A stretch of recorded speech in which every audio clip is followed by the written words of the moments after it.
Teach your children. Oh, sorry. Forgot we were on the air. It's okay. Just singing again. As a journalist, she was frequently asked to investigate all kinds of parenting questions. One area she found regularly ignored: how do we make sure our kids don't grow up to be jerks? Author Melinda Wenner Moyer wrote the book How to Raise Kids Who Are Not. And we had to pixelate that word out you get here. the We'll say idea. jerks because we don't want to swear on air, but we get the idea. But it's catchy. Yes. She joins us now. Good morning. Morning. Thanks for being with us, Melinda.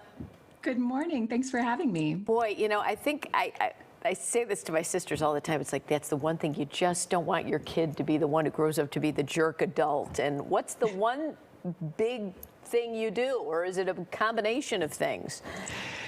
It is a combination of things. I'm a science journalist, and so I wanted to answer this question with science. And I dug into basically every study I could find on all kinds of different traits that I kind of associated with being, you know, a good person, not a jerk.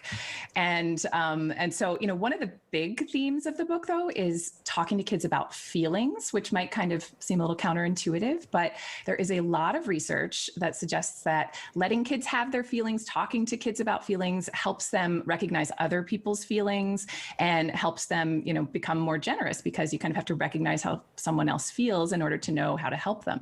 So that was really an interesting aspect of the research. What ages are you focusing on here? We have some people here at WGN dealing with their kid who's just a year and a half old and is going through a bit of a rough spot, and others a little bit older. Yes. So I've written my book for parents of kids from around that age, actually, up through the teen years. And so it's broken down with different kinds of strategies depending on how old your child is. What has social media done to make this generation a little different? I mean, it seems like, you know, the message to kids is if you're outgoing, if you're kind of obnoxious, if you're a little selfish, narcissistic, I mean, that's rewarded. Yes, I know. It's really tricky. The research on social media is interestingly pretty mixed. There's some research that suggests that, you know, especially certain kids who are maybe more sensitive get affected by it negatively. But there's also really interesting research that suggests that kids can get a lot of positive boosts from social media. It really kind of depends on the social media. It depends on the kid. But yes, I'm worried about my kids. I have a 7-year-old and a 10-year-old, and they're not on social media yet, but they will be soon enough, I'm sure. Right. So you talk about authoritative parenting. Obviously, that's a pretty broad range right there. Yes. So I really dug into the research on parenting styles, which is kind of like a broad way of looking at the approaches that parents use with their kids and how they respond to them. And so authoritative parenting is a very well-researched approach to parenting that involves warmth, being warm with your kids, you know, negotiating with them sometimes, but also having really strict boundaries. And so when kids misbehave, you might respond first with, you know, trying to understand what happened and gathering information, and then explaining to them why what they did was not okay, why it might have hurt other people or affected other people.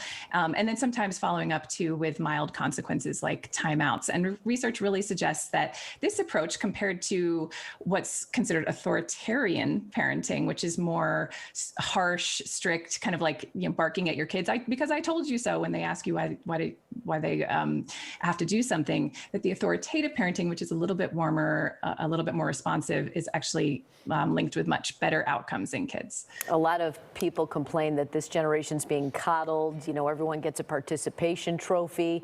Still too soon to see the long-term effects, if these kids will be more empathetic than, you know, previous generations. Yeah, you know, that's a really good point. I actually have a piece coming out in The Atlantic today on this exact issue. I think that part of authoritative parenting, though, is actually letting your kids fail sometimes, letting them face challenges, because when they face challenges and they get past them and they get through them, they actually develop higher self-esteem, more self-confidence. So it's actually really is important to kind of let your kids be and let them flail a little bit, because ultimately they will grow into, you know, more self-confident people.